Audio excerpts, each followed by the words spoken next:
لیلا خالد دنیا کی پہلی خاتون ہائی جیکر جس نے جہاز اغوا کرنے کے لیے 6 بار پلاسٹک سرجری کروائی۔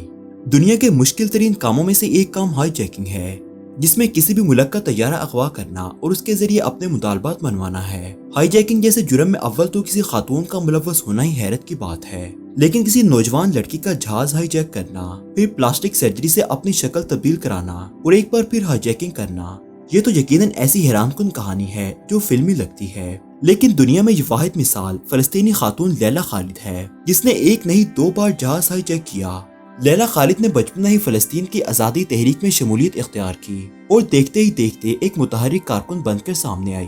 لیلا خالد اور ان کے ساتھیوں نے 1968 اور 1971 کے درمیانی عرصے میں 4 جہاز اغوا کیے۔ فلسطین لبریشن فرنٹ میں شمولیت اختیار کرنے کے بعد لیلا خالد نے پہلا جہاز 29 اگست 1969 کو اغوا کیا اور یہ بوئنگ 707 جہاز تھا۔ یہ جہاز اٹلی سے اسرائیل کے دارالحکومت تل ابیب جا رہا تھا۔ اطلاع یہ تھی کہ اسرائیل کے وزیر اعظم اسحاق رابن بھی اس فلائٹ کے مسافروں میں شامل ہیں۔ جہاز ایشیا کی فضائی حدود میں داخل ہوتے ہی ایک نقاب پوش خاتون نے جہاز کا کنٹرول اپنے ہاتھ میں لے لیا۔ اس نے پائلٹ کو حکم دیا کہ فلسطینی شہر حیفا کے اوپر سے پرواز کرتے ہوئے جہاز کا رخ دمشق کی طرف موڑ دو۔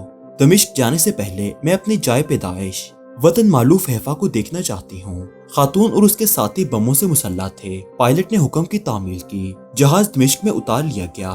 مسافروں کو یرغمال بنا کر فلسطین کی آزادی کا مطالبہ کیا گیا۔ پوری دنیا کی توجہ فلسطینیوں پر صہیونی مظالم کے خلاف مبذول کروائی گئی۔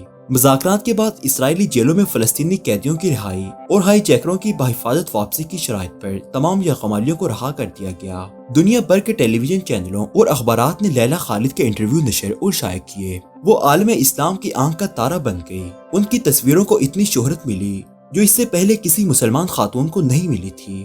مقبولیت کا یہ حال تھا کہ یورپ میں رہنے والی لڑکیوں نے اس کے سٹائل کو بالوں سے لے کر سکارف اور لیلا جو انگوٹھی پہنتی تھی اپنایا۔ اس کے ہاتھ میں ایک انگوٹھی ہوا کرتی تھی جس میں کوئی پتھر نہیں بلکہ گولی جڑی ہوئی تھی۔ پہلی ہائی جیکنگ کے بعد اس نے اوپر تلے 6 بار پلاسٹک سرجری کروائی اور اپنی صورت مکمل طور پر تبدیل کر لی۔ اگلے ہی سال 6 ستمبر 1970 کو اس نے اپنے ایک ساتھی کے ساتھ مل کر ایمسٹرڈیم سے نیو یارک جانے والی پرواز کو ہائی جیک کرنے کی کوشش کی، لیکن یہ کوشش کامیاب نہ ہو سکی۔ اس طیارے کو برطانیہ کے ایک ایئرپورٹ پر اتار لیا گیا۔ لیلا کے ساتھی کو گولی مار کر ہلاک کر دیا گیا جبکہ اسے گرفتار کر لیا گیا۔ ایک مہینہ بھی نہیں گزرا تھا کہ فلسطینی جانبازوں نے ایک اور طیارہ اغوا کیا، مسافروں کو یرغمال بنایا، مذاکرات کی میز پر لیلا خالد کی رہائی کا مطالبہ کیا۔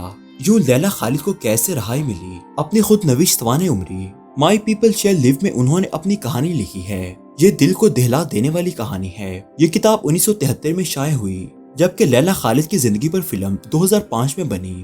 فلم کا نام لیلا خالد ہائی جیکر ہے اور اسے ایمسٹرڈیم کے فلمی میلے میں بڑی پذیرائی ملی۔